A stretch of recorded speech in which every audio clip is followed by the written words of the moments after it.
വളരെ സാധാരണ നിലയ്ക്ക് കൂലിപ്പണിക്കാരനായിട്ടുള്ള ഒരച്ഛൻ്റെ മകളാണ്. എൻ്റെ അമ്മ തയ്യൽക്കാരി, ഇപ്പോഴും അമ്മ തയ്ക്കും കേട്ടോ. ഞാൻ ചെയ്യുന്ന കാര്യത്തിലൊരു നന്മയുണ്ട്, അത് കുറച്ച് മനുഷ്യരുടെയെങ്കിലും ജീവിതത്തിൽ ഒരു വെളിച്ചം പകരുന്നത് ഞാനിങ്ങനെ അറിഞ്ഞുകൊണ്ടിരിക്കുകയാണ്. എന്തുകൊണ്ട് ഫുഡ് ബ്ലോഗ് ചെയ്യാൻ പോകുമ്പോൾ നിങ്ങൾ കുടുംബത്തെ കൊണ്ടുപോകുന്നില്ല എന്ന് പറഞ്ഞിട്ട് അത് ഭയങ്കര നെഗറ്റീവായിട്ടൊക്കെ പറഞ്ഞിട്ടുള്ള ആളുകൾ. ഡാൻസിങ് മൈൻഡ് എന്നുള്ള വാക്കിൻ്റെ അർത്ഥം കറക്റ്റ് അറിയാമെങ്കിൽ ചോദ്യം ചോദിക്കൂല. ഇത്തരം കമൻറ്റുകൾക്കൊക്കെ ഞാൻ കാണുന്നതിന് മുമ്പേ, നമ്മൾ ഈ ഷൂട്ടൊക്കെ ആണെങ്കിൽ ചിലപ്പോൾ വൈകുന്നേരമാണ് ഈ കമൻറ്റൊക്കെ കാണുക, ഞാൻ കാണുന്നതിന് മുമ്പേ ഇതിനൊക്കെ മറുപടി കൊടുക്കുന്ന ഒരുപാട് പ്രേക്ഷകരുണ്ട്. നിങ്ങൾ 10 മിനിറ്റോ അല്ലെങ്കിൽ 5 മിനിറ്റോ അല്ലെങ്കിൽ 1 മിനിറ്റോ ഉള്ള ഒരു വീഡിയോൻ്റെ പിന്നിൽ ഞാനും അല്ലെങ്കിൽ എൻ്റെ കൂടെയുള്ള ക്യാമറ എഡിറ്റിംഗ് ടീം എടുക്കുന്നത് 5 മണിക്കൂർ നേരത്തെ ജോലിയാണ്. നമ്മൾ പോകുന്ന സ്ഥലങ്ങളൊക്കെ നിങ്ങൾക്ക് കണ്ടാലറിയാം, എന്ത് പെയ്ഡ് പ്രൊമോഷൻ, എന്ത് സോഷ്യൽ മീഡിയ, ഇതിനെ പറ്റിയൊന്നും യാതൊരു ധാരണയില്ലാത്ത പ്രായം ചെന്ന മിക്കവാറും പേര് 60 വയസ്സിന് മേലേക്കുള്ളവരാണ്. നമസ്കാരം, പുതിയൊരു വീഡിയോയിലേക്ക് എല്ലാവർക്കും സ്വാഗതം. അപ്പോൾ കഴിഞ്ഞ ദിവസം ഞാനിട്ട കമ്മ്യൂണിറ്റി പോസ്റ്റ് എന്നെപ്പറ്റി എന്തെങ്കിലും അറിയണമെന്ന് ചോദിച്ചിട്ട് ഇട്ടിട്ടുണ്ടായിരുന്നേ. ഫേസ്ബുക്കിലും യൂട്യൂബിലും കൂടെ ഏകദേശം 500-ൽ പുറത്ത് കമൻറ്റുകളാണ് വന്നത്. പക്ഷെ അത് മൊത്തം നമുക്കിപ്പോൾ എന്തായാലും തീർക്കാൻ പറ്റില്ല. പക്ഷേ കോമൺ ആയിട്ട് വന്ന കുറേ ക്വസ്റ്റ്യൻസ് ഉണ്ട്. അപ്പോൾ അത് നമുക്ക് പറഞ്ഞു പോവാം. ഞാൻ സമയം കളയുന്നില്ല, വേഗം തുടങ്ങുകയാണ്. ആദ്യം തന്നെ എന്നെ ഒന്ന് പരിചയപ്പെടുത്തട്ടെ. കാരണം നമ്മളെ സബ്സ്ക്രൈബേഴ്സിലും ഫേസ്ബുക്കിലെ ഫോളോവേഴ്സിലും ഒക്കെ കുറേ പേര് പുതിയതായി വീഡിയോ കണ്ടു തുടങ്ങിയവരുണ്ട്. അവർക്ക് എന്നെ അറിയണ്ടാവില്ല. എൻ്റെ പേര് സൗമ്യ എന്നാണ്. സ്വദേശം എറണാകുളം ജില്ലയിലാണ്, മലയാറ്റൂർ എല്ലിത്തോട്, അതായത് അങ്കമാലി കാലടി ആ ഒരു സൈഡിലേക്കാണ്. പിന്നെ ഈ ഡോക്ടർ എന്താണെന്നുള്ളത്, ഡോക്ടർ എന്നുള്ളത് ഡോക്ടറേറ്റാണ്. ഞാൻ മെഡിക്കൽ ഡോക്ടറാണോ എന്ന് കുറേ പേര് ചോദിച്ചു. അല്ല കേട്ടോ, ഞാൻ സംസ്കൃത സാഹിത്യത്തിൽ PhD എടുത്തിട്ടുണ്ട്, അതിൻ്റെയാണ് ഡോക്ടറേറ്റ്. എവിടെയാണ് വർക്ക് ചെയ്തതെന്ന് അതും ഒരു ചോദ്യമാണ്. എപ്പോഴും ടീച്ചറിന് കമൻറ്റ് വരുമ്പോൾ എന്ത് ടീച്ചറാണ്? ഡാൻസ് ടീച്ചറാണ്. ഞാൻ ഡാൻസ് ടീച്ചറല്ല, കുറേ പേരെ തെറ്റിദ്ധാരണയാണ് അങ്ങനെ. അപ്പോൾ ഡാൻസ് ടീച്ചറല്ല, ഞാൻ സംസ്കൃത അധ്യാപികയായിരുന്നു. ശ്രീ ശങ്കരാചാര്യ സംസ്കൃത് യൂണിവേഴ്സിറ്റിയിലായിരുന്നു. പക്ഷേ 2 വർഷമായിട്ട് പഠിപ്പിക്കാൻ പോകുന്നില്ല. 2 വർഷമായിട്ട് നമ്മൾ നമ്മുടെ യൂട്യൂബ് ചാനലിൻ്റെ കാര്യങ്ങളിൽ മാത്രമാണ് ഇപ്പോൾ നിൽക്കുന്നത്. അടുത്ത യൂട്യൂബിൽ വന്നൊരു ഇതാണ്, കാക്കു എന്നാണ് അക്കൗണ്ടിൻ്റെ പേര്. ഡാൻസിങ് മൈൻഡ് എന്ന പേരും ഇടുന്നത് ഫുൾ തിന്നുന്നതും. അതെന്താണെന്ന് ചോദിച്ചിട്ട്, ഡാൻസിങ് മൈൻഡ് എന്നുള്ള വാക്കിൻ്റെ അർത്ഥം കറക്റ്റ് അറിയാമെങ്കിൽ ചോദ്യം ചോദിക്കില്ല. കാരണം മനസ്സിൻ്റെ നൃത്തം എന്നാണ്. മനസ്സ് നൃത്തം വയ്ക്കുന്നത് എന്തായാലും എനിക്ക് ഷൂട്ട് ചെയ്ത് കാണിക്കാൻ പറ്റില്ലല്ലോ. മനസ്സ് നൃത്തം വെക്കുന്നത് നമുക്ക് സന്തോഷം വരുമ്പോഴാണ്. നമ്മളെ ചാനലിലൂടെ കാണിക്കുന്ന കാഴ്ചകൾ കാണുമ്പോൾ നിങ്ങളുടെ മനസ്സ് സന്തോഷം വരുന്നുണ്ടെങ്കിൽ, നിങ്ങളുടെ മനസ്സ് സന്തോഷം കൊണ്ട് നൃത്തം വയ്ക്കുന്നുണ്ടെങ്കിൽ, അങ്ങനെ നൃത്തം വയ്ക്കുന്ന ഒരിടമാവണം ഈ ഡാൻസിങ് മൈൻഡ്. അങ്ങനെ തന്നെ ഉദ്ദേശിച്ചിട്ടാണ് ചാനലിന് പേരിട്ടത്. ഫുഡ് ബ്ലോഗ് ചെയ്യുന്നത് കൊണ്ട് എന്തെങ്കിലും ഫുഡ് റിലേറ്റഡ് ആയിട്ടുള്ള ഒരു പേരിടണം എന്ന് ഒരുപാട് പേര് പല സമയങ്ങളിൽ നിർദ്ദേശിച്ചിട്ടുണ്ട്. പക്ഷേ എനിക്ക് എൻ്റെ ഒരു തീരുമാനം അതായിരുന്നു. ചാനൽ തുടങ്ങുന്ന സമയത്ത് ഇതിനെ കേവലം ഫുഡ് ബ്ലോഗിങ് മാത്രമായിട്ട് ഞാൻ കാണുന്നില്ല. അങ്ങനെയാണെങ്കിൽ നമ്മുടെ ചാനലിൽ ഇഷ്ടംപോലെ ഒരുപാട് വെറൈറ്റി ഫുഡും ബിരിയാണിയും ഷവായും അല്ല ഒരുപാട് സാധനങ്ങൾ ഇപ്പോൾ കിട്ടുന്നുണ്ടല്ലോ. നമ്മുടെ ചാനലിൽ എപ്പോഴും പോകുന്നത് നമ്മൾ കഴിച്ച് ശീലിച്ച, നമ്മുടെ ഒരു തലമുറ ഇത്രയും കാലം കഴിച്ചുകൊണ്ടിരുന്ന നാടൻ ഭക്ഷണം, നാടൻ രുചികളുമാണ്. അത് വെച്ച് വിളമ്പുന്നവരെയാണ് നമ്മൾ കാണിക്കുന്നത്. അപ്പോൾ ഇത് കേവലം ഒരു ഫുഡ് ബ്ലോഗിങ് അല്ല. അങ്ങനെയാണെങ്കിൽ ഞാൻ ഫുഡ് റിലേറ്റഡ് ആയിട്ടുള്ള ഒരു പേരിട്ടേനെ. ഡാൻസിങ് മൈൻഡ് എന്നുള്ളതുകൊണ്ട് മനസ്സിൻ്റെ നൃത്തം എന്നാണ്. നമ്മുടെ ഓർമ്മകളാവാം, പഴയകാല ചില രസമുള്ള ഗൃഹാതുരത്വം ഉണർത്തുന്ന കാഴ്ചകളാവാം, മറന്നുപോയ രുചികളാവാം. അങ്ങനെ കുറേ കാര്യങ്ങൾ കൊണ്ട് മനസ്സ് നൃത്തം വയ്ക്കുന്ന ഇടം. പിന്നെ കുറേ പേര് നമ്മൾ എന്ത് ചെയ്താലും ചില മനുഷ്യന്മാരുണ്ട്, അവർ നെഗറ്റീവ് മാത്രം പറയാൻ വേണ്ടി വരും കേട്ടോ. അപ്പോൾ ചിലവരിങ്ങനെ പറയും, വെറുതെ നടന്ന് തിന്നാമല്ലോ, ഓസിന് തിന്നാമല്ലോ എന്നൊക്കെ ചെയ്യും. എനിക്ക് ശരിക്കും പറഞ്ഞാൽ വിഷമമൊക്കെ വരും. കാരണം നിങ്ങൾ 10 മിനിറ്റോ അല്ലെങ്കിൽ 5 മിനിറ്റോ അല്ലെങ്കിൽ 1 മിനിറ്റോ ഉള്ള ഒരു വീഡിയോൻ്റെ പിന്നിൽ ഞാനും അല്ലെങ്കിൽ എൻ്റെ കൂടെയുള്ള ക്യാമറ എഡിറ്റിംഗ് ടീം എടുക്കുന്നത് 5 മണിക്കൂർ നേരത്തെ ജോലിയാണ്. അപ്പോൾ ഈ 5 മണിക്കൂർ നേരം ഒരു സ്ഥലത്ത് ചെന്ന് അവിടുത്തെ കുക്കിംഗ് സ്റ്റാർട്ട് ചെയ്യുന്നത് മുതൽ നമ്മൾ അവിടെ ഉണ്ടാവും. ചിലപ്പോഴും തീ പിടിപ്പിക്കുന്നത് നമ്മൾ ചെന്നതിന് ശേഷം. അങ്ങനെ നിന്ന് ഇത് മൊത്തം പാചകം ചെയ്ത് ഭക്ഷണം കഴിച്ച് റിവ്യൂ പറഞ്ഞിട്ടാണ് നമ്മൾ അവിടെ നിന്ന് ഇറങ്ങിപ്പോരുന്നത്. അത്രയും ജോലി എടുത്തിട്ട് പോരുന്നോടത്താണ് ഈ നെഗറ്റീവ് കമൻറ്റ് പറയുന്നത്. ഞാൻ പിന്നെ ഇപ്പം ഒന്നും മൈൻഡ് ചെയ്യാറില്ല, കാരണം പറഞ്ഞുകൊണ്ടിരിക്കും. അപ്പോൾ വരുന്നൊരു ചോദ്യമാണ് ഫ്രീ ആയിട്ട്. ഞാനൊന്ന് ചോദിച്ചട്ടെ, നമ്മളീ പോകുന്ന സ്ഥലങ്ങളിലൊക്കെ 15 ഊണോ അല്ലെങ്കിൽ 10 പേർക്കുള്ള ആഹാരമോ തയ്യാറാക്കുന്ന ഈ വയസ്സ് ചെന്ന എൻ്റെ അപ്പൂപ്പൻ്റെ അമ്മൂമ്മയുടെയൊക്കെ പ്രായമുള്ള ആളുകളാണ്. അങ്ങനെയുള്ളവരുടെ അടുത്ത് പോയിട്ട് നമുക്ക് എങ്ങനെയാണ് പൈസ കൊടുക്കാതെ ആഹാരം കഴിക്കാൻ പറ്റുക? നിങ്ങൾ എന്നെ ഒന്ന് ആലോചിച്ച് നോക്കി. എന്നെക്കൊണ്ട് പറ്റൂല, എനിക്ക് ഇറങ്ങൂല അങ്ങനെ ഭക്ഷണം കഴിച്ചാൽ. അപ്പോൾ അതുകൊണ്ട് ഇപ്പോൾ 50 രൂപ ഉണ്ടാവുള്ളൂ ഊണിന്. ഒരിക്കലും ഞാനത് 100 രൂപ കൊടുത്തിട്ട് ഇറങ്ങി പോരാറുമില്ല. എന്നെക്കൊണ്ട് പറ്റുന്ന രീതിയിൽ അപ്പോൾ കയ്യിലുള്ളത് എന്തോ അത് കുറച്ച് കൂടുതലെങ്കിലും കൊടുക്കാൻ നോക്കിയിട്ടേ ഞാൻ പോരാറുള്ളൂ. അപ്പോൾ ഈ ഫ്രീ ആയി കഴിക്കണമെന്നുള്ള ഒരു പറച്ചിൽ തന്നെ എത്ര മോശമാണ്. അവർ പക്ഷേ ചിലപ്പോഴൊക്കെ റിയാക്ട് ചെയ്യാൻ ഭയങ്കരമായിട്ട് എനിക്ക് തോന്നും. കാരണം ഇതൊന്നും മനസ്സിലാക്കാതെ ഇങ്ങനെ സംസാരിക്കണമല്ലോ. ഞാൻ അന്നേരം ചില വീഡിയോൻ്റെ ഇടയിൽ ഞാൻ കമൻറ്റ് ഇട്ടിട്ടുണ്ട്, നമ്മളിടുന്ന എല്ലാ സ്ഥലത്തെയും കോൺടാക്ട് നമ്പർ ഇട്ടിട്ടുണ്ട്. അപ്പോൾ അത്ര സംശയമുള്ളവർ നിങ്ങൾ വിളിച്ച് നോക്കിക്കോളൂ. അങ്ങനെ തന്നെ ഞാൻ പറയുന്നത്. അതെൻ്റെ ധൈര്യമാണ്. കാരണം അവർ വിളിച്ച് നോക്കട്ടെ, പൈസ കൊടുത്തോ അല്ലെങ്കിൽ എത്ര പൈസ തന്നു എന്ന് ചോദിച്ചിട്ട് തിരിച്ചിവിടെ മറുപടി ഇടണേന്നും കൂടി ഞാൻ പറഞ്ഞ് കമൻറ്റ് ഇടും. അപ്പം എനിക്കിപ്പോൾ ഉള്ളൊരു വലിയൊരു ഭാഗ്യം എന്നാന്ന് വെച്ചാൽ, ഇത്തരം കമൻറ്റുകൾക്കൊക്കെ ഞാൻ കാണുന്നതിന് മുമ്പേ, നമ്മൾ ഈ ഷൂട്ടൊക്കെ ആണെങ്കിൽ ചിലപ്പോൾ വൈകുന്നേരമാണ് ഈ കമൻറ്റൊക്കെ കാണുക, ഞാൻ കാണുന്നതിന് മുമ്പേ ഇതിനൊക്കെ മറുപടി കൊടുക്കുന്ന ഒരുപാട് പ്രേക്ഷകരുണ്ട്. അതെന്തുകൊണ്ടാണെന്ന് എന്താണെന്ന് വെച്ചാൽ എന്നെ മനസ്സിലാക്കിയവരായതുകൊണ്ടാണ് നിങ്ങൾക്കത് മറുപടി കൊടുക്കുക. അതിനൊരു വലിയ താങ്ക്സ് പറയുകയാണ്. കാരണം പലപ്പോഴും എന്നെ നെഗറ്റീവായി എന്തെങ്കിലും പറയുമ്പോൾ ഞാൻ അതിന് റിപ്ലൈ കൊടുക്കുന്നതിന് മുമ്പേ ഒരുപാട് പേര് അതിന് മറുപടി അവിടെ കൊടുത്തു കഴിഞ്ഞിട്ടുണ്ടാവും നോർമലി. അപ്പോൾ എനിക്കതൊരു വലിയൊരു ഇതാണ്. കാരണം നമ്മളൊരിക്കലും പൈസ കൊടുക്കാതെ ആഹാരം കഴിക്കാൻ വേണ്ടി ഫുഡ് ചാനൽ തുടങ്ങിയതല്ല. അങ്ങനെയാണെങ്കിൽ എനിക്ക് ആ കോളേജിൽ പോയാൽ പോരായിരുന്നോ? എന്ത് സുഖകരമായ ജോലിയായിരുന്നു. രാവിലെ 9:30 പോയാൽ 3:30 വരെയുള്ളൂ. ശനി ഞായറും കോളേജിൽ പോകണ്ട, 10 ദിവസം ഓണവും ക്രിസ്മസും 2 മാസം വെക്കേഷനും ഒക്കെ ആയിട്ട് സുഖ ജീവിതമായിരുന്നു. അപ്പോൾ ഇതിപ്പോൾ എന്ന് വെച്ചാൽ ശനിയൊന്നും ഇല്ല, ഞായറൊന്നും ഇല്ല, ഓണം വിഷുവൊന്നും ഇല്ല. എല്ലാ ദിവസവും ഷൂട്ട് ഉണ്ടെങ്കിൽ അങ്ങോട്ട് രാവിലെ ഇറങ്ങി പോകണം. അപ്പോൾ അത്രയും അലച്ചിലുണ്ട്. വെയിലായാലും മഴയായാലും ഒക്കെ. ഇന്നിപ്പോൾ രാവിലെ തുടങ്ങി മഴ, ഇപ്പോഴാണ് കുറച്ചൊന്ന് തുറന്നിട്ടുള്ളത്. അപ്പോൾ ഈ ദിവസങ്ങളിലൊക്കെ നമ്മൾ പുറത്തിറങ്ങിപ്പോയി ചെയ്യുന്നത് എന്തുകൊണ്ടാണെന്ന് വെച്ചാൽ ഞാൻ ചെയ്യുന്ന കാര്യത്തിലൊരു നന്മയുണ്ട്. അത് കുറച്ച് മനുഷ്യരുടെയെങ്കിലും ജീവിതത്തിൽ ഒരു വെളിച്ചം പകരുന്നത് ഞാനിങ്ങനെ അറിഞ്ഞുകൊണ്ടിരിക്കുകയാണ്.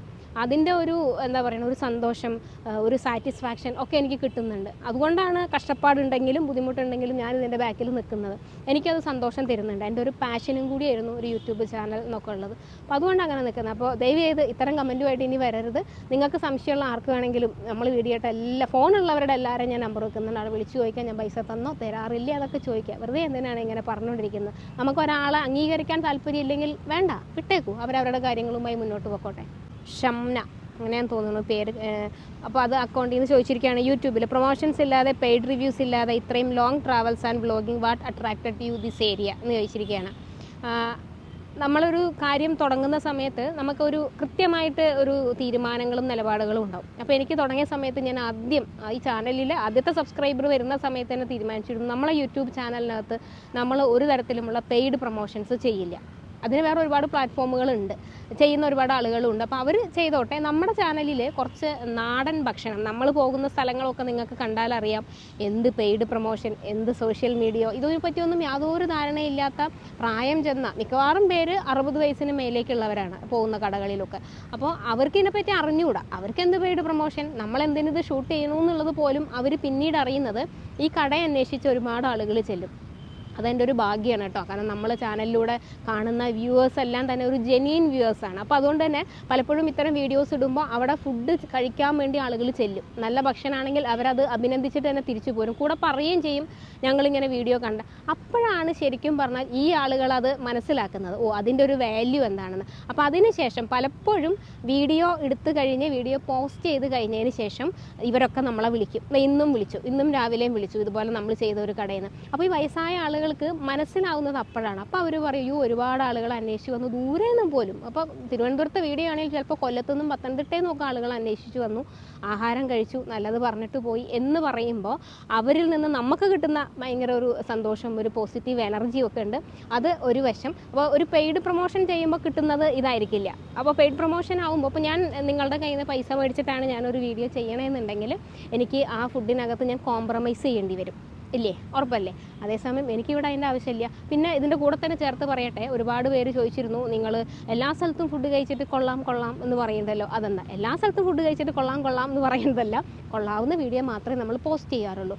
എത്രയോ വീഡിയോസ് നമ്മൾ ഇതിൻ്റെ ഇടയിൽ ഡിലീറ്റ് ചെയ്ത് കളഞ്ഞു എന്നറിയാം. ഈ അടുത്തിടയ്ക്ക് ഒരു സ്ഥലത്ത് പോയിട്ട് ഷൂട്ട് ചെയ്തിട്ട് പകുതി വെച്ചിട്ട് ഷൂട്ട് നിർത്തിയിട്ടെന്ന് വെച്ചാൽ നമുക്കത് കംപ്ലീറ്റ് ചെയ്യാൻ തോന്നിയില്ല. ഞങ്ങൾ അവരോടും പറഞ്ഞു, ഞങ്ങൾ ഇനി ഒരു ദിവസം വന്നോളാം, ഇവിടെ ഇപ്പോഴത്തെ ഒരു അന്തരീക്ഷത്തിൽ ഈ വീഡിയോ പോസ്റ്റ് ചെയ്താൽ ശരിയാവില്ല എന്ന് പറഞ്ഞ് മനസ്സിലാക്കിയിട്ട് തന്നെ തിരിച്ചിറങ്ങിപ്പോകുന്ന സംഭവങ്ങളും ഉണ്ട്.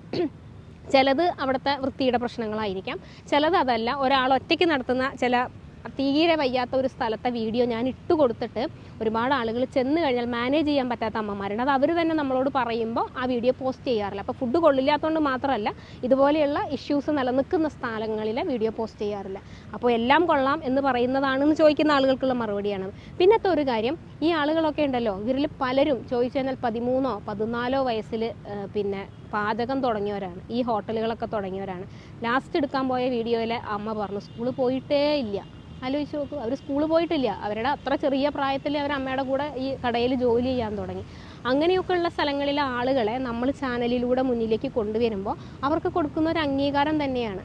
നമ്മളിൽ കുറച്ച് പേരുടെയെങ്കിലും മനസ്സിലിതാ ഇവിടെ അവർ കയറുന്നുണ്ട് അല്ലേ. നിങ്ങൾ അവിടെ ചെല്ലുമ്പോൾ നിങ്ങൾക്ക് ഒരു പരിചയമില്ലാത്ത ഒരമ്മയും അച്ഛനുമാണെങ്കിൽ പോലും നിങ്ങളുടെ അമ്മൂമ്മയോ അപ്പൂപ്പനോ ഒക്കെ വിളമ്പി തരുന്നത് പോലെ സ്നേഹത്തോടു കൂടി വിളമ്പി തന്ന് കഴിക്കും മക്കളെ എന്ന് പറയുന്നവരാണ് അല്ലേ. അങ്ങനെയുള്ള സ്ഥലങ്ങളിലെ വീഡിയോ ആണ് നമ്മൾ പോസ്റ്റ് ചെയ്യുന്നത്. അപ്പോൾ കോഴിക്കോട് നിന്ന് നമ്മളൊരു സുഹൃത്തുണ്ട്, വിജിന സുഹൃത്തെന്ന് വെച്ചാൽ ഫേസ്ബുക്കിൽ നമ്മളെ വീഡിയോ സ്ഥിരം കാണും, അഭിപ്രായങ്ങളൊക്കെ പറയുകയും ചെയ്യുന്ന ആളാണ്. അപ്പോൾ വിജിന ചോദിച്ചു, പിന്നെ ഈ സാരി മാത്രമാണോ ഉടുക്കുള്ളൂ, വേറെ ഡ്രസ്സൊന്നും ഇടൂലേ എന്ന്. സാരി മാത്രമൊന്നുമല്ല, എല്ലാ ഡ്രസ്സും ഇടും. പക്ഷേ നമ്മൾ പോകുന്ന സ്ഥലങ്ങളൊക്കെ എന്ന് വെച്ചാൽ ഭയങ്കര സാധാരണക്കാരായിട്ടുള്ള ആളുകളോട് ഇടപഴകാനല്ലേ നമ്മൾ പോകുന്നത്, ഏറ്റവും നാടൻ ഭക്ഷണമല്ലേ നമ്മൾ കാണിക്കുന്നത്. അപ്പോൾ എനിക്ക് തോന്നി അതിന് ഏറ്റവും അനുയോജ്യമായിട്ടുള്ള ഒരു വേഷം സാരിയാണ്, ഫസ്റ്റ് റീസൺ. പിന്നത്തെ കാര്യം, ഞാൻ കോളേജിൽ 10 വർഷത്തോളം പഠിപ്പിച്ചുകൊണ്ടിരുന്ന സമയത്ത് കുറേ സാരികളൊക്കെ മേടിച്ച് കൂട്ടിയിട്ടുണ്ട്. അപ്പോൾ എനിക്ക് ഏറ്റവും കൂടുതലുള്ള ഡ്രസ്സ് എന്നാന്ന് വെച്ചാൽ അതും സാരിയാണ്. മൂന്നാമത്തെ കാര്യം, ഞാൻ ഇച്ചിരി, നിങ്ങൾ ഈ വീഡിയോയിൽ എന്നെ കാണുന്നത് പോലെയല്ല, ഞാൻ ഇച്ചിരി വണ്ണവും പൊക്കമൊക്കെ കുറഞ്ഞ ആളാണ്. കാരണം 49 കിലോയേ ഉള്ളൂ തൂക്കം. അതുപോലെ 5.2 അടി കഷ്ടി, 2 അടിയും തികച്ച് പറയാൻ വേണ്ടി ഞാൻ ഇല്ല. അപ്പോൾ അതുകൊണ്ട് ഭയങ്കര സൈസ് ചെറുതാണ്. അപ്പോൾ ഏത് ഡ്രസ്സ് ഇടുന്നതിനേക്കാളും എന്നെ കാണാൻ ഇച്ചിരിയും കൂടിയും ഒരു ആൾ തോന്നുന്നത് സാരിക്കാണെന്ന് പലപ്പോഴും തോന്നിയത്. അതുകൊണ്ടാണ് സാരിയൊക്കെ അങ്ങനെ വലിച്ചിടുന്നത്. ഈ ഞൊറിഞ്ഞെടുക്കുമ്പോൾ ഞാൻ വീണ്ടും വലിയും. അപ്പോൾ എനിക്ക് തന്നെ ഒരു ഇൻഫീരിയോറിറ്റി കോംപ്ലക്സ് ഉണ്ട്. കുഞ്ഞുനാൾ മുതലേ ഇങ്ങനെ കേട്ട് വരുന്ന ഒരു സാധനമാണ്. സ്കൂളിലൊക്കെ പഠിക്കുമ്പോഴിങ്ങനെ ഉണക്ക, ഈർക്കിളി, ഇങ്ങനത്തെ പേരുകളൊക്കെ സ്ഥിരം കേട്ട് നമ്മളിപ്പോൾ തമാശ പറയുമെങ്കിലും അതൊക്കെ ഒരു സമയത്ത് വല്ലാതെ ഹർട്ട് ചെയ്തൊരു സമയമുണ്ട്. നമുക്ക് മനുഷ്യരുടെ മുമ്പിൽ നമ്മളെ പ്രസൻറ്റ് ചെയ്യാൻ പറ്റാതെ നമ്മൾ കോംപ്ലക്സ് അടിച്ചിരുന്ന സമയമൊക്കെ ഉണ്ട്. ഇപ്പോൾ നമുക്കിതൊക്കെ തമാശയാണ്. അപ്പോൾ അങ്ങനത്തെ ഒരു ബോധം ഉള്ളിൽ കിടക്കണമുണ്ട്. എൻ്റെ മനസ്സ് എന്നോട് പറയും സാരിയിലാണ് ഞാൻ കുറച്ച് കാണാൻ കൊള്ളാവുന്നത്, അല്ലെങ്കിൽ സാരിയാണ് ചേരുക എന്ന് എൻ്റെ മനസ്സ് പറയുന്നതുകൊണ്ടാണ് എല്ലാ തരം വേഷങ്ങളും ഇടും. പിന്നെ വിജയനെ ചോദിച്ചാൽ വേറൊരു കാര്യം, ഡാൻസറാണ്. ഡാൻസ് പഠിച്ചിട്ടുണ്ട് ഒരുപാട് വർഷം. ഇപ്പോൾ ഈ ചാനൽ തുടങ്ങിയപ്പോൾ എനിക്ക് കുറേ കാര്യങ്ങൾ നിന്നുപോയി. ഒന്ന് എൻ്റെ കുട്ടികളെ പഠിപ്പിക്കുന്നത്, അതിൻ്റെ ഭാഗമായിട്ട് ഇപ്പോൾ നമ്മൾ തൽക്കാലത്തേക്ക് നിർത്തിവെച്ചു. വേറൊരു കാര്യം ഡാൻസ് ക്ലാസ്സുകളാണ്. അതിപ്പോൾ 2 വർഷമായിട്ട് കംപ്ലീറ്റ് നിന്നുപോയി. പക്ഷേ പ്രാക്ടീസൊക്കെ ചെയ്യും, വീട്ടിൽ സമയം കിട്ടും, അത്രയേ ഉള്ളൂ. അപ്പോൾ ഡാൻസറാണ് എന്നും പറഞ്ഞ് ഞാനൊരു അങ്ങനത്തെ ഒരു വലിയ നർത്തകി എന്നുള്ള പദവിക്കൊന്നും അർഹിക്കുന്നില്ല. ഡാൻസ് ടീച്ചറും അല്ല കേട്ടോ, അതും ചോദിച്ചിട്ടുണ്ടായിരുന്നു, ഡാൻസ് ടീച്ചറും അല്ല. അപ്പോൾ കുറേ പേരുടെ സംശയം, ഞാൻ ഈ പേരെടുത്ത് പറയാത്ത എന്നാന്ന് വെച്ചാൽ അതൊരു 10-15 പേര് ഒരേ ക്വസ്റ്റ്യൻ തന്നെ ചോദിച്ചേക്കണോണ്ടാണ്. അപ്പോൾ ചിലരുടെ പേര് പറയുന്നത് വെച്ചാൽ ഒരൊറ്റ ക്വസ്റ്റ്യൻ ആകുമ്പോൾ നമുക്ക് കുഴപ്പമില്ലല്ലോ, അതുകൊണ്ടാണ്. അപ്പോൾ അങ്ങനെ എല്ലാവരും ചോദിച്ചൊരു ചോദ്യം, എങ്ങനെയാണ് ഈ ചെറിയ ചെറിയ കടകളിലോട്ടൊക്കെ എത്തുന്നത്? അത് ആദ്യത്തെ ഒരു വർഷക്കാലം എന്ന് പറയുന്നത് ഭയങ്കര ടാസ്ക് ആയിരുന്നു. നമ്മളിങ്ങനെ ചിലപ്പോഴൊക്കെ വണ്ടിയൊക്കെ എടുത്തിട്ട് ഇങ്ങനെ ഓടിച്ചു പോവും, 2 വീലറായിരുന്നു ആ സമയത്തൊക്കെ. അപ്പോൾ പോയിട്ട് ഓരോരോ കുഞ്ഞു കടകളിലൊക്കെ കാണുമ്പോൾ അവിടെ പോവും, ആഹാരം കഴിക്കും. ചിലത് ഇഷ്ടപ്പെടില്ല, ചിലത് നമുക്ക് കഴിക്കുമ്പോൾ തന്നെ ഒരു വല്ലാത്തൊരു ഫീലൊക്കെ തോന്നുമല്ലോ. അപ്പോൾ അങ്ങനെയുള്ള സ്ഥലത്ത് ചിലപ്പോൾ അമ്മമാരായിരിക്കും അവരോട് പറഞ്ഞിട്ട് വരും, ഞങ്ങളിങ്ങനെ ഒരു വീഡിയോ എടുത്തോട്ടെ. എന്നിട്ട് നമ്മളെ കയ്യിലുള്ള 1-2 വീഡിയോസൊക്കെ ഞാൻ കാണിച്ചൊക്കെ കൊടുക്കുവേ. അപ്പോൾ പറയും എടുത്തോ എന്ന് പറയും. അങ്ങനെയൊക്കെ ആദ്യത്തെ സമയത്ത്. പക്ഷേ ഇപ്പം അങ്ങനെ പോകേണ്ടി വരാറില്ല. കാരണം നമുക്കിപ്പോൾ ഇൻസ്റ്റഗ്രാമിലും ഫേസ്ബുക്കിലും അതല്ലാതെ മെയിലായിട്ടും ഒക്കെ ഒരുപാട് സ്ഥലങ്ങൾ, ഒരുപാട് ഇടങ്ങളിൽ നിന്ന് ആളുകൾ വിളിക്കുന്നുണ്ട്. ശരിക്കും പറഞ്ഞാൽ പലതും അവർക്ക് ഒരു സഹായം ചെയ്തു കൊടുക്കേണ്ട തരത്തിലുള്ള കാര്യങ്ങളാണ്. ചിലപ്പോൾ 60 വർഷവും 70 വർഷമൊക്കെ ആയിട്ടുണ്ടാവുന്നേ. പക്ഷെ അവരിപ്പോഴും ജീവിക്കുന്നത് ഏറ്റവും മിനിമം സാഹചര്യത്തിനകത്ത്, ഏറ്റവും ചുരുങ്ങിയ സൗകര്യങ്ങൾക്കകത്താണ്. അപ്പോൾ ആലോചിച്ച് നോക്കിയേ, ഇത്രയും വർഷം ഞാനും പലപ്പോഴും ആലോചിക്കും, 60 വർഷമൊക്കെ കച്ചവടം നടത്തിയിട്ട് ഇവർക്കൊന്നും ഉണ്ടാക്കാൻ പറ്റിയില്ലല്ലോ എന്ന് വിചാരിക്കും. എന്താ കാര്യം, അവരൊന്നും ഒരിക്കലും ഒരു ബിസിനസ് എന്നുള്ള മനസ്സിലല്ല നിൽക്കുന്നത്. കഴിഞ്ഞ ദിവസം ലാസ്റ്റ് ഇട്ട വീഡിയോയിൽ കണ്ടില്ലായിരുന്നോ, 50 പൈസക്കാണ് 50 വർഷം മുമ്പ് ദോശ വിറ്റത്. ഇപ്പോൾ അവിടെ 2 രൂപയുള്ളൂ ദോശയ്ക്ക്. അപ്പോൾ ഇത്രയും വർഷങ്ങൾ കൊണ്ട് ആകെ വന്ന മാറ്റം 1.5 രൂപയാണ്. അപ്പോൾ ഇങ്ങനെയുള്ള ഏറ്റവും സാധാരണക്കാരായ ആളുകളെ നമ്മൾ അന്വേഷിച്ച് ചെല്ലുമ്പോൾ ഉണ്ടല്ലോ, അത് അവരുടെ ഒരു ഇതിനെ നമ്മൾ ആളുകളിലേക്ക് എത്തിക്കുന്നു എന്നുള്ളതിനപ്പുറത്തേക്ക് മറ്റു പലർക്കും ഇത് പുതിയ അറിവാണ്. 2 രൂപയ്ക്ക് ദോശ കിട്ടുന്ന സ്ഥലമുണ്ടോ എന്നൊക്കെയുള്ള ഒരു പുതിയൊരു അറിവ് കൂടിയാണ്. അതിനകത്ത് ഒരുപാട് പേര് കമൻ്റ് ഇട്ടു, 12 രൂപയ്ക്ക് ദോശ മേടിച്ച് കഴിച്ചതും 15 രൂപയ്ക്ക് ദോശ മേടിച്ച് കഴിച്ചതും ഒക്കെ. അപ്പോൾ അങ്ങനെയൊക്കെ കൊടുക്കുന്ന ഈ കാലഘട്ടത്തിലാണ് ഇവരിത് ചെയ്യുന്നത്. അപ്പോൾ അന്നത്തെ കാലത്ത് എനിക്കിത് ഭയങ്കര ബുദ്ധിമുട്ടാണ് കണ്ടുപിടിക്കുന്നത്. ഇപ്പോൾ നിങ്ങളെ പോലെ വീഡിയോ കാണുന്ന ഒരുപാട് ആളുകൾ നമുക്കിങ്ങനെ മെസ്സേജുകൾ കൂടെയും കമൻറ്റുകളിൽ കൂടെയൊക്കെ തരുന്നതുകൊണ്ട് ഇപ്പോൾ കുറച്ചും കൂടി ഈസിയാണ്. പിന്നെ കുറേ പേരുടെ സംശയമാണ് ഞാൻ എങ്ങനെ ഈ തിരുവനന്തപുരത്തേക്ക് എത്തിപ്പെട്ടു എന്നുള്ളത്. ശരിക്കും കല്യാണം കഴിഞ്ഞ സമയത്താണ് തിരുവനന്തപുരത്തേക്ക് വരുന്നത്. അപ്പോൾ അത് കഴിഞ്ഞ് ഞാൻ കാര്യവട്ടത്ത് MPhil ജോയിൻ ചെയ്തു, PhD ചെയ്തു. അതൊക്കെ കഴിഞ്ഞപ്പോഴേക്കും ഇവിടെ പഠിപ്പിക്കാൻ വേണ്ടി ഗസ്റ്റായിട്ട് MG കോളേജിൽ കയറി. അങ്ങനെ പിന്നെ പഠിപ്പിക്കലൊരു ജോലിയായിട്ട് നമ്മളതിലേക്ക് വന്നപ്പോൾ തിരിച്ചു പോകാൻ പറ്റിയില്ല. പിന്നെ ഇപ്പോൾ തിരുവനന്തപുരത്ത് ഒരു വീടൊക്കെ മേടിച്ച് ഇവിടെ തന്നെ സെറ്റിലാണ്. അച്ഛനും അമ്മയും നാട്ടിൽ എറണാകുളത്തെ വീട്ടിലാണുള്ളത്.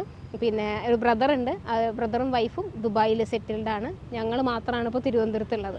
പിന്നെ ഒരു ക്വസ്റ്റ്യനാണ്, ഞാനിടുന്ന എൻ്റെ കുപ്പിവളകളും എൻ്റെ സാരികളും ഒക്കെ എവിടെ നിന്നാണ് മേടിക്കണേന്ന്. ഇതങ്ങനെ ഒരെണ്ണം ഒരു സ്ഥലത്തു നിന്ന് മേടിക്കുന്നൊന്നുമല്ല. ഇപ്പോൾ എൻ്റെ മാത്രമൊന്നും അല്ല കേട്ടോ, അമ്മയുടെയും അമ്മൂമ്മയുടെയും ഒക്കെ എല്ലാവരുടെ സാരികൾ ഞാൻ മാറി മാറി ഉടുക്കും. സാരിയാണ് നമുക്ക് എങ്ങനെ വേണമെങ്കിലും ആരുടെ വേണമെങ്കിലും ഉടുക്കാമല്ലോ.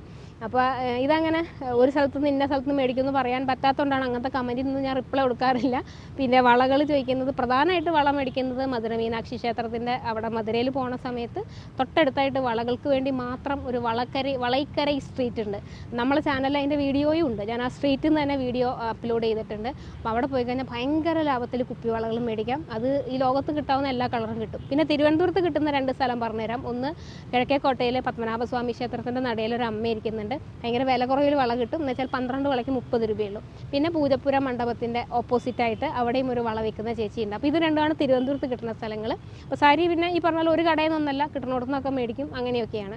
പിന്നെ എന്തുകൊണ്ട് ഫുഡ് ബ്ലോഗ് ചെയ്യാൻ പോകുമ്പോൾ നിങ്ങൾ കുടുംബത്തെ കൊണ്ടുപോകുന്നില്ല എന്ന് പറഞ്ഞിട്ട് അത് ഭയങ്കര നെഗറ്റീവായിട്ടൊക്കെ പറഞ്ഞിട്ടുള്ള ആളുകൾ ഫേസ്ബുക്കിൽ 1-2 പേര് കമൻറ്റ് ഇട്ടിരിക്കണം കണ്ടു. എന്നാൽ ഞാൻ ഒന്ന് ചോദിക്കട്ടെ, ഇത് എന്നെ സംബന്ധിച്ച് ഇപ്പോൾ ഇതെൻ്റെ ജോലിയാണ്. നിങ്ങളൊക്കെ ജോലിക്ക് പോകുമ്പോൾ നിങ്ങളെ കുടുംബത്തിനെ കൊണ്ടാണോ പോകുന്നത്? അല്ലല്ലോ. അപ്പോൾ ഞാൻ ശനി ഞായറും അങ്ങനെയൊന്നല്ല ഷൂട്ടിന് പോകുന്നത്. എല്ലാ ദിവസവും നമുക്ക് ഷൂട്ടുണ്ട്. അപ്പോൾ അവരവരുടെ ജോലിയും അവരുടെ കാര്യങ്ങളുമായിട്ട്, അല്ലെങ്കിൽ സ്കൂളിൽ പോകുന്നവർ സ്കൂളിൽ പോകും ഒക്കെ ആയിട്ട് നമ്മൾ അങ്ങനെയല്ലേ എല്ലാവരും ചെയ്യുക. അപ്പോൾ എൻ്റെ പ്രൊഫഷനായിട്ട് ഞാനിപ്പോൾ നിൽക്കുന്നത് ഫുഡ് ബ്ലോഗിങ് എന്ന് പറയുന്ന ഒരു സംഗതിയാണ് എൻ്റെ ഒരു പ്രൊഫഷൻ. അല്ലെങ്കിൽ കണ്ടൻറ് ക്രിയേറ്റർ എന്ന് പറയുന്ന ഒരു പ്രൊഫഷനിലാണ് ഞാൻ നിൽക്കുന്നത്. ഞാൻ എൻ്റെ ജോലിക്ക് പോകുന്നു, ബാക്കിയുള്ളവരുടെ ജോലിക്ക് പോകുന്നു എന്നുള്ളതാണ്. അല്ലാതെ ആരും കൊണ്ടുപോകാത്തതോ അല്ലെങ്കിൽ വീഡിയോയിൽ കാണിക്കാത്തതോ ഒന്നുമല്ല. അപ്പോൾ ഏകദേശം ക്വസ്റ്റ്യനുകളൊക്കെ കവർ ചെയ്തു എന്നാണ് എൻ്റെ ഒരു വിചാരം. ഞാൻ പറഞ്ഞില്ലേ 500 ക്വസ്റ്റ്യൻസ് ഉണ്ടായിരുന്നു. അപ്പോൾ ഇങ്ങനെ കുറേ റിപ്പീറ്റ് ക്വസ്റ്റ്യനുകളാണ്. പിന്നെ ഒരുപാട് പേര് ഫേസ്ബുക്കിലായിരുന്നു ഏറ്റവും കൂടുതൽ കമൻറ്റ് വന്നത്. ഫേസ്ബുക്കിൽ എല്ലാവരും കൺഗ്രാറ്റ്സ് ഒക്കെ പറഞ്ഞു. അപ്പോൾ ഒരുപാട് നന്ദി. ഇതുപോലെ പലരും കൂടെ നിൽക്കുന്നതുകൊണ്ടാണ് ഞാൻ നമ്മൾ 1,00,000 സബ്സ്ക്രൈബേഴ്സ് തികഞ്ഞ സമയത്ത്, പ്ലേ ബട്ടൺ കിട്ടിയ സമയത്ത് ഞാൻ ഇതുപോലെ നമ്മളെ വലിയ ആഘോഷങ്ങളൊന്നും നടത്തില്ല. എല്ലാവരും പറഞ്ഞു കേക്ക് മുറിക്കണില്ലേ, നമ്മളൊരു സെലിബ്രേഷൻ വേണ്ടേ എന്നൊക്കെ ചോദിച്ചു. അപ്പോൾ എനിക്ക് അത്തരം ഒരു കാര്യങ്ങളോടും അങ്ങനത്തെ താല്പര്യമില്ലാത്ത ഒരാളാണ്. ഒരു ബർത്ത്ഡേക്ക് പോലും കേക്ക് കട്ട് ചെയ്യാറില്ല. അങ്ങനത്തെ ആഘോഷങ്ങളൊക്കെ ഒഴിവാക്കുന്നതാണ് ലൈഫിൽ. അപ്പോൾ അന്ന് നമ്മൾ ചെയ്തതെന്ന് വെച്ചാൽ ഈ ചാനലിലൂടെ നിങ്ങൾ കണ്ടിട്ടുള്ള കുറേ വയസ്സായ മനുഷ്യരുണ്ട്. അവരെയൊക്കെ ഒരു വട്ടം കൂടെ നമ്മൾ കാണാൻ പോവുകയും നമ്മളെ കൊണ്ട് പറ്റുന്ന ചെറിയ രീതിയിലുള്ള കുഞ്ഞു കുഞ്ഞു സമ്മാനങ്ങളൊക്കെ ആയിട്ട് അവരുടെ മുഖത്തെ സന്തോഷം അത് നമ്മൾ പ്രീ പ്ലാൻഡ് ഒന്നും ആയിരുന്നില്ല. നേരിട്ട് കയറി ചെന്നിട്ട് ആണ് അവരെയൊക്കെ കണ്ടത്. അപ്പോൾ ആ സന്തോഷങ്ങൾ നിങ്ങളും കണ്ടതാണ്. അപ്പോൾ അങ്ങനെ 5,00,000 സബ്സ്ക്രൈബേഴ്സ് ആകുമ്പോൾ എന്താണ് ചേച്ചി പരിപാടി എന്ന് ഒരുപാട് പേര് ചോദിച്ചു. നമുക്ക് ഇത്തവണയും ആഘോഷങ്ങളൊന്നുമില്ല. നമ്മളെ കൊണ്ട് ചെയ്തു കൊടുക്കാൻ പറ്റുന്ന ഒരു കുഞ്ഞു സഹായം നമ്മൾ ചെയ്യുന്നുണ്ട്. അതിൻ്റെ ഡീറ്റെയിൽഡായിട്ട് വീഡിയോയും കാര്യങ്ങളൊക്കെ ആയിട്ട് നമ്മൾ വരും. അപ്പോൾ ഇതുപോലെ ഇങ്ങനെ നിൽക്കാൻ എന്നെ പ്രാപ്തയാക്കിയത് നിങ്ങൾ ഓരോരുത്തരുമാണ്. ഒരുപാട് പ്രിവിലേജ് ഒന്നുള്ള ഒരാളായിരുന്നില്ല. ഞാൻ പണ്ടും പറഞ്ഞിട്ടുണ്ട്, വളരെ സാധാരണ നിലയ്ക്ക് കൂലിപ്പണിക്കാരനായിട്ടുള്ള ഒരച്ഛൻ്റെ മകളാണ്. എൻ്റെ അമ്മ തയ്യൽക്കാരി, ഇപ്പോഴും അമ്മ തയ്ക്കും കേട്ടോ. അപ്പോൾ അങ്ങനെയൊക്കെ ഏറ്റവും സാധാരണമായ ഒരു വീട്ടിൽ ജനിച്ച് വളർന്ന് ഭയങ്കര നാട്ടുമ്പുറമായിട്ടുള്ള സ്ഥലത്ത് ജനിച്ച് വളർന്ന ഒരാളാണ്. അപ്പോൾ അങ്ങനെയുള്ള ഞാൻ കുറച്ച് കൊച്ചു കടകൾ, ഞാൻ ഒരു വെറൈറ്റിയും അല്ലെങ്കിൽ വ്യത്യസ്തതയൊന്നും നിങ്ങളെ കാണിച്ചു തരുന്നില്ല. ഏറ്റവും സാധാരണക്കാരായ മനുഷ്യരുടെ കൂടെ അവരുടെ കരിപുരണ്ട ജീവിതം അത് കുറച്ചെങ്കിലും നിങ്ങളെ കാണിച്ചു തരാനുള്ള ഒരു ശ്രമം നടത്തുമ്പോൾ നിങ്ങൾ ചേർത്ത് പിടിച്ചത് കൊണ്ടാണ് 5,00,000 എന്ന് പറയുന്ന ഒരു ഫാമിലിക്ക് നമ്മൾ ഇപ്പോൾ എത്താൻ പോവുക. എത്തിയിട്ടില്ല, ഇനി ചിലപ്പോൾ ഒരാഴ്ചയും കൂടി എടുക്കുമ്പോഴേക്കാവും അത് ആവുക. അപ്പോൾ ആ ചേർത്ത് പിടിക്കലിന് കൂടെ നിർത്തിയതിനൊക്കെ ഒരുപാട് നന്ദി. ഇനിയും വ്യത്യസ്തമായ കാഴ്ചകളും വിശേഷങ്ങളും ഒക്കെ ആയിട്ട് നമുക്ക് കാണാം.